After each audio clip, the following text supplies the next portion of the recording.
So, with a couple of folks, I have shared in the comments that I haven't been having a very good week and a half.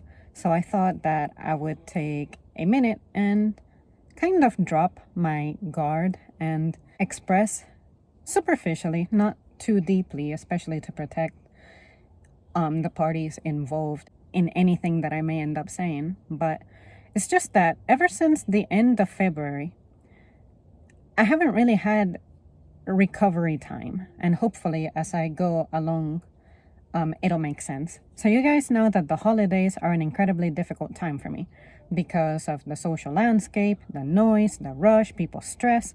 I tend to be sensitive about that. And it's also my loneliest time because that's when I'm most exhausted from the demands of work.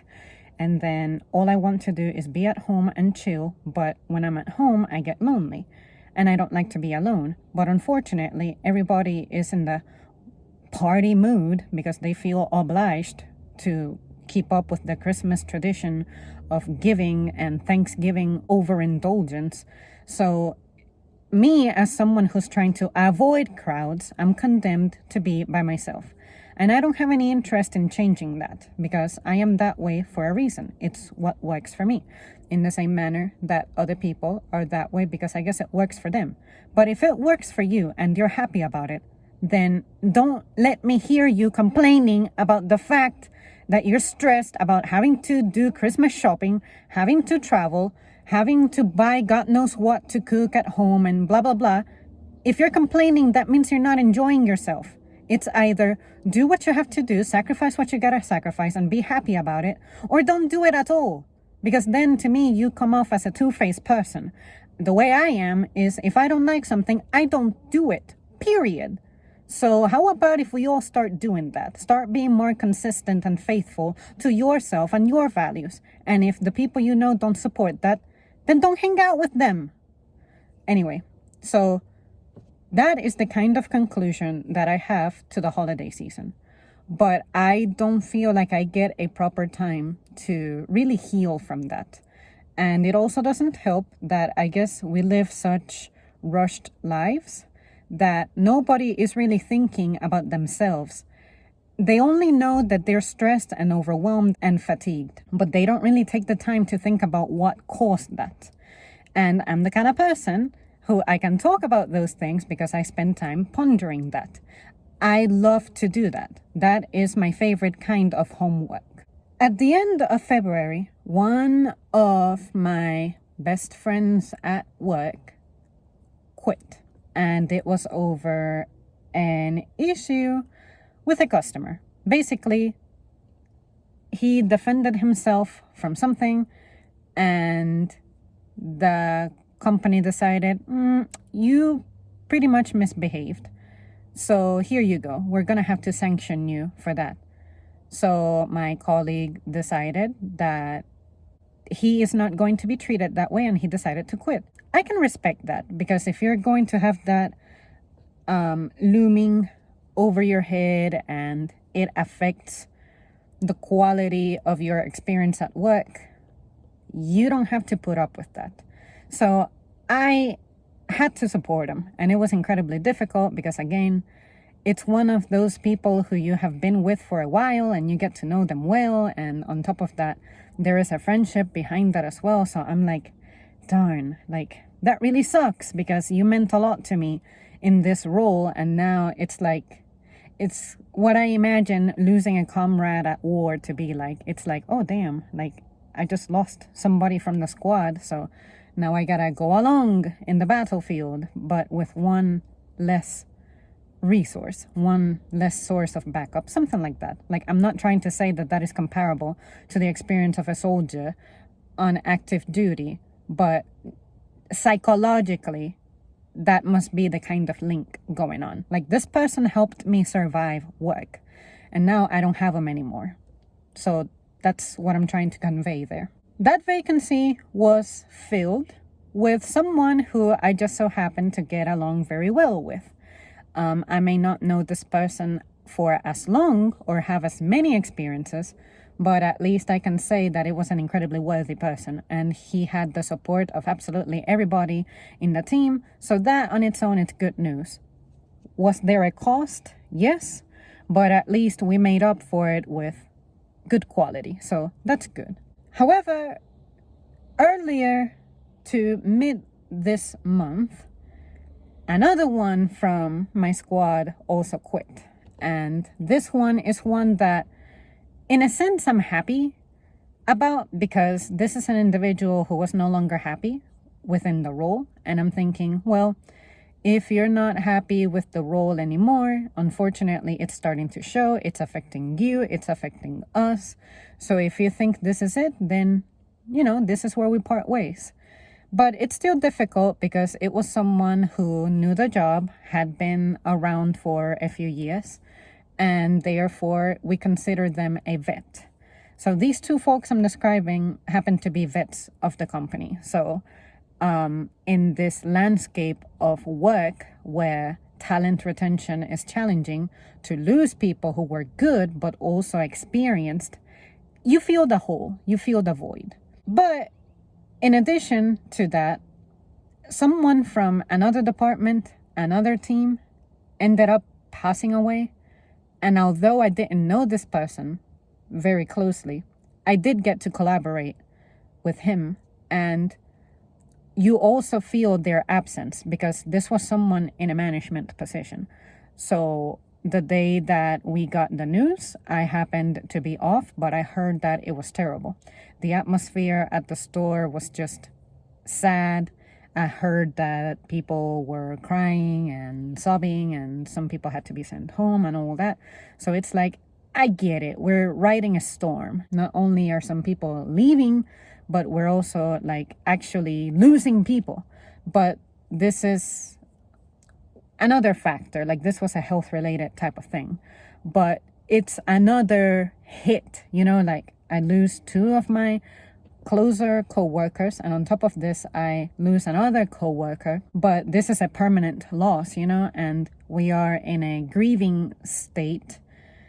And at least we got support. I feel like we handled that very well. In my time there, we had never had anyone pass away from the team.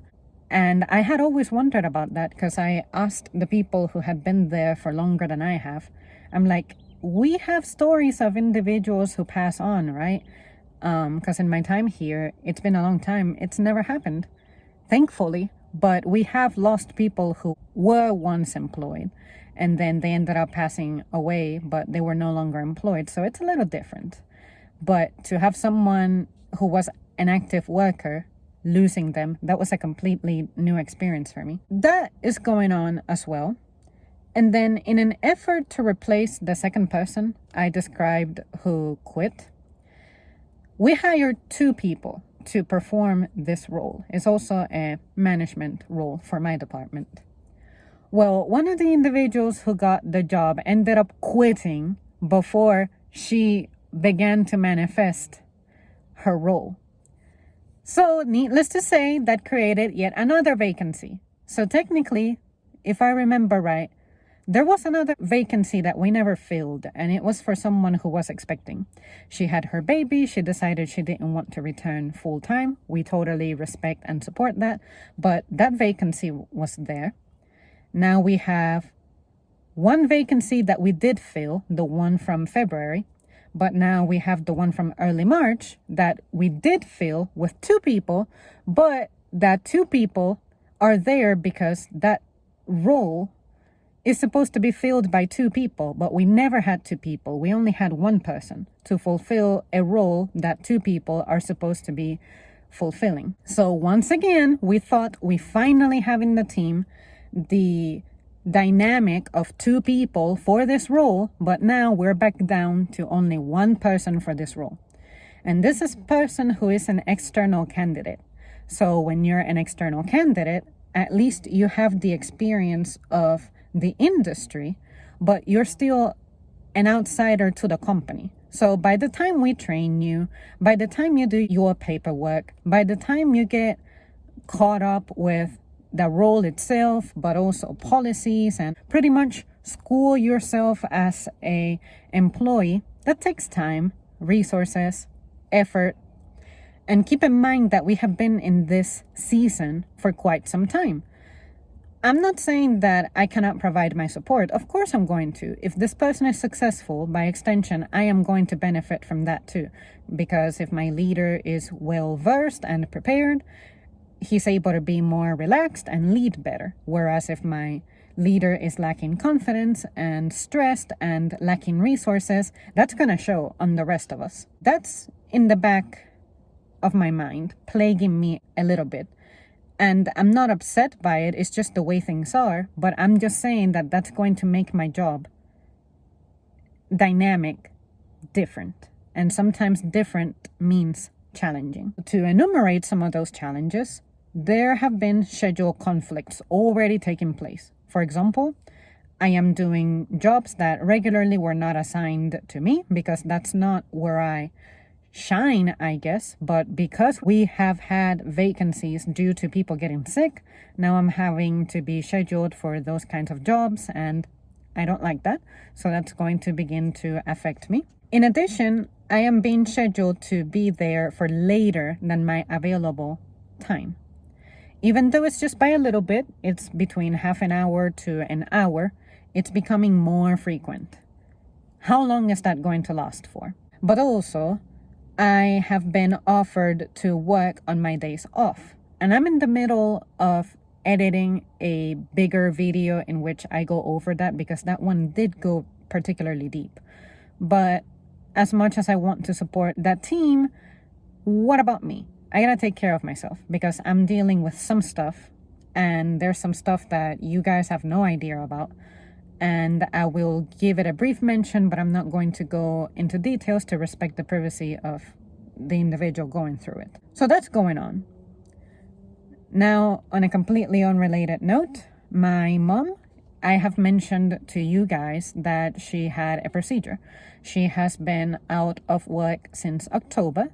This past Monday, she was able to return to her job, but with limitations.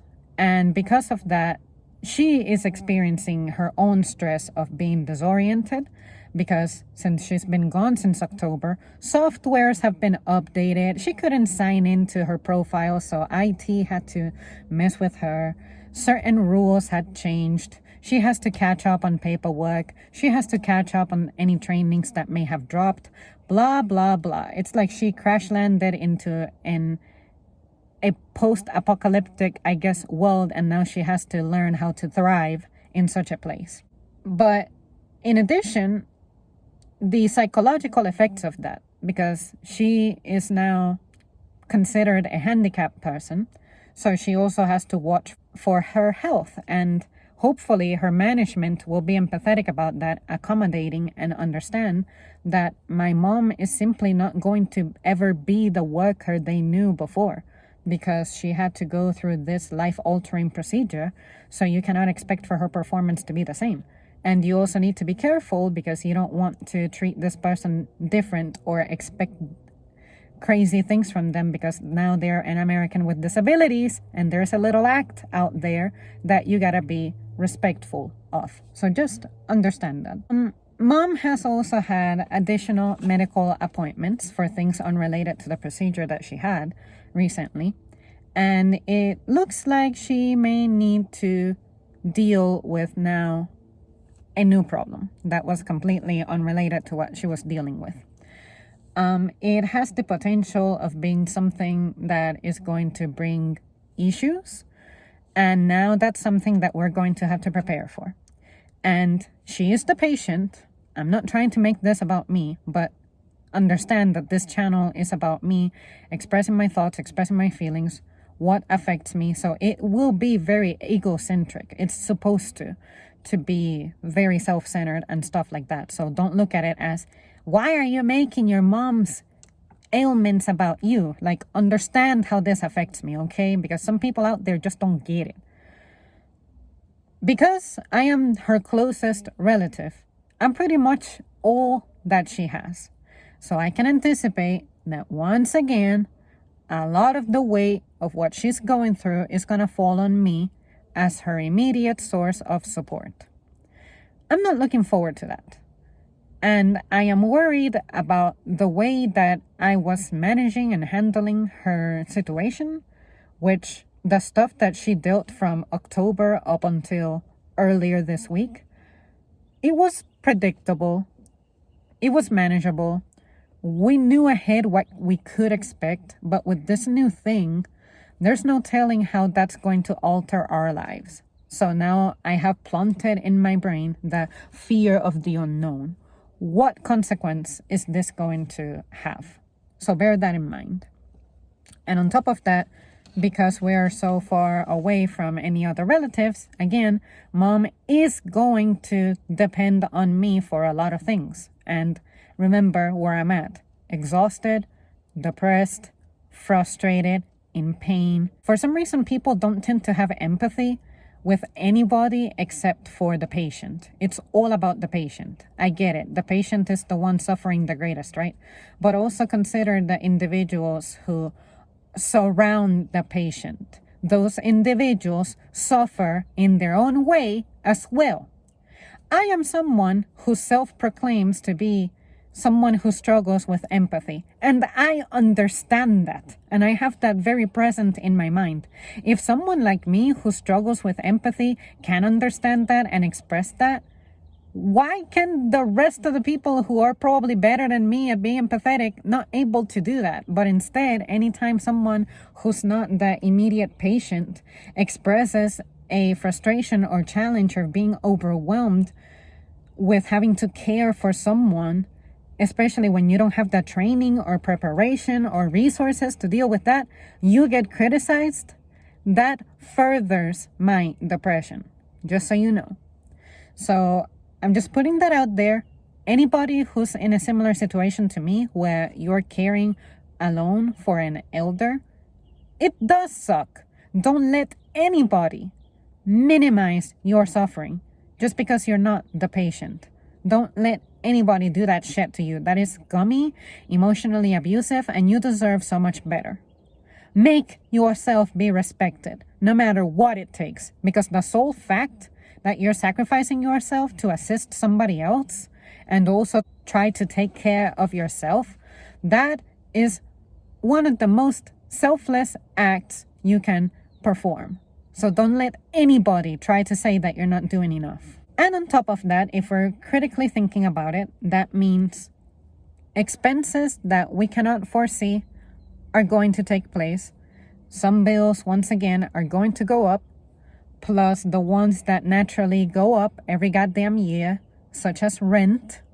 What is that going to look like for us? And we're not exactly rich. Clashes with close people, and it's got to do with, when you have your close inner circle and things come up, but these people are thinking about their lives differently or in a different stage than you are. How can you convey that? How can you project that without ending up offending that person? To me, that has been incredibly difficult, because I feel like we are in a continual state of looking for comfort, that we stop growing, and you end up saying things that end up offending someone who shouldn't be offended, because this is progress that should be continuous. Life is continuously changing. The seasons bring something new. If you are stuck, that's going to have consequences. And that's the clash that I'm experiencing with some people in my close circle. You may be too focused on your career or too focused on your, hobbies, entertainment, amusement, whatever, that you let go of yourself intellectually. Then what? And then you try to make it seem like it's the other person being critical of you. I think that's wrong. In addition, I'm starting to have that issue again for the past week now, where I cannot sleep very well. And I also have not been eating very well, hence my increase in fast food videos again. Because at least if I'm going to eat out, I try to make it productive. I'm like, what's cost efficient, but it's going to maintain me, but also I could possibly create something out of. So I try to go for something that I haven't tried, so that at least I can throw a video, and then I'm like, okay, I ate, but also I'm productive at trying to keep the content alive here too, because I genuinely love doing that stuff. I like to share my thoughts, and I like to hear what you guys have to say, because you guys feel like siblings to me, and you guys inspire me too, because sometimes I feel like the things that my IRL people cannot understand, one of you out there can understand. So I find it as a source of comfort. And it's also nice to be able to give each other company like that, even though it's from a distance, but at least to me, it has meaning. And even if you guys were not present on the channel, I genuinely enjoy the act of documenting my life, because I like to be like that. If I weren't making a video, I would be journaling about it. But I find that I enjoy listening to myself and watching my face and preserving it that way better than just putting it on pages. There's some stuff that I will reserve for my journal exclusively, but I enjoy putting myself out there a little more, and that also helps me drop some of the barriers that I have had throughout my life when it comes to communication. Something that has been frustrating me too is my fitness, and it's because I absolutely detest, abhor, hate the gym. I just do. I don't find that inspiring from the perspective of gains. Like, I'm not trying to be this fit, shredded person. I'm trying to be a little stronger than my base level, because I know that as a woman, my performance is only going to continue to decline from here. But unfortunately, there's some shit that I just don't do well, and I do not know how to correct by myself. And I have been getting injured at the gym. Like right now, I've been dealing with severe upper back spinal pain for like 4 days now. I am miserable. So there is a lot that I'm just not doing anymore. And I know that those muscles, because I'm not using them, are going to begin to atrophy. So I have that frustration coming up to deal with. And if I begin to associate the gym as something negative, I guess I'm going to start letting go of myself. At least cardio is not going anywhere. But when it comes to lifting, which is what I need the most reinforcement on, if I start to give that up, where am I going to be at? My brother also had an incident about 2 weeks ago. He ended up getting in a wreck, but fortunately he's okay. But his car, he drives more of an SUV. Of course, it got damaged. So now he's dealing with that. And by extension, I'm going to be thinking about him. He's okay, but his vehicle isn't. So how much is that gonna cost? How long is that vehicle going to be out of commission for? Yada, yada, yada. More problems. In addition, because the weather has been tripping, at least where I'm at, it's been fucking cold. In March, in spring, my electricity bill for the past 3 months has been pushing $200. I went from paying between $40 to $60 to fucking $200. I hate that, because I'm the one who's having to pay for that. And if you guys remember, I live with my mom. My mom is supposed to be also helping me with some of that, but at least she was able to make rent. But she has her shit to deal with, and the bill increased because she had to be at home. I'm not going to turn off the heater and let her freeze to death. And on top of that, the procedures that she has had, she requires a comfortable ambience. And that ambience, preferably, is heated. So if I don't run the heat, she's going to experience discomfort that may lead to complications for her.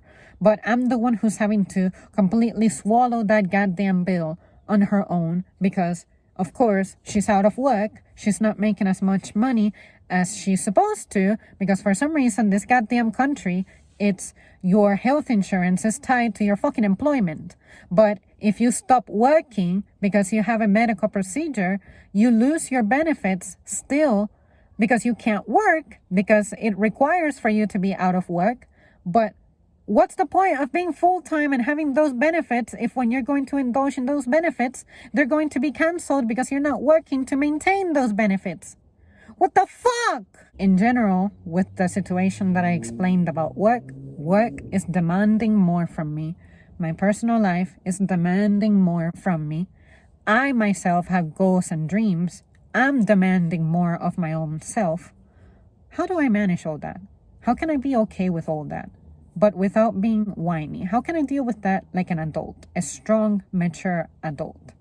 How can I remain calm? How can I remain motivated? And on top of that, to finish this, fucking inflation. My life has become more expensive. Gas is more expensive. Food is more expensive. Electricity is more expensive. Amenities are more expensive. Fucking utility bills in general, like water and stuff, more expensive. Everything has a price tag. And the things that I used to enjoy, like say, this is not important, but just to give an example, things that were more accessible to me, such as my indulgences, like you guys know that I like Starbucks. Now it's like I can only go there like once a week. First world problem, right? Because Starbucks is not something that's a necessity, but I'm saying that it's something that I enjoy. But all that I know about my life is sacrificing. But what I'm taking home is so fucking little. That shit frustrates me. All I know is stuff draining me financially, emotionally, mentally, physically. But what am I really bringing home? That is the source of my frustration. So for any of you guys who I may have hinted to that I'm not having a very good week, pretty much all of those things are just weighing down on me. And I'm lonely. Like, I'm so alone dealing with that. So there's that part of me that's like wanting to recur to being a child again. Like, oh, even though on the outside I usually have a very strong, sturdy armor, beneath that crab's armor, like there's still that little like tender flesh of a cub or something that still needs to be taken care of, So that's really my frustration. I'm confident about my ability to adult, but I feel like I'm not getting a lot of support with that. And what I mean by support is the landscape is not favorable for me. Like, especially with like inflation. During the pandemic, it looked like a period of stability because, like all of a sudden things became somewhat relaxed and easy. But now it's like demands are coming back, but then with some extra challenges being thrown into the mix that none of us were prepared for. And I'm like, whatever progress we might have made or saved up or benefits we may have received during those times, now it's like we're losing it again, but losing it doubled. At least that's the way it's been hitting me. I'm not speaking for everybody, but pretty much everything that I was able to gain during that time, it's like lost. And I know that for some people, it was a period of loss and pain and illness and whatnot. But what I'm saying is that even for those of us who did not have it that bad, whatever little bit of prosperity we were able to achieve, we're losing that. But we're losing that plus. That's where I'm at. So yeah, you guys, that's what's happening. This turned out to be a longer video than it needed to be, but I needed to let that out and just bitch and moan and complain, because I usually don't like to complain to anybody in person because I just don't find it useful. But sometimes I feel like if I have the right audience, I may learn something or be told something that even if it's a criticism toward me, I don't find it offensive because it's only making me better. And it's only making me survive what I feel is unsurvivable or at least threatening my survival. So hopefully that makes sense. And I really don't mean to whine, but like I've said before, that is the whole point of this channel. And maybe one of you guys out there has something going on that you want to let out. Please let it out. Like, don't bottle it up. I think that my pain was deepened by my own hand because of how much I refuse to let people in on my personal stuff. Even though I still have my guard up, I find myself happier when I do let some things out. So yeah, that's it. I'll see you next time.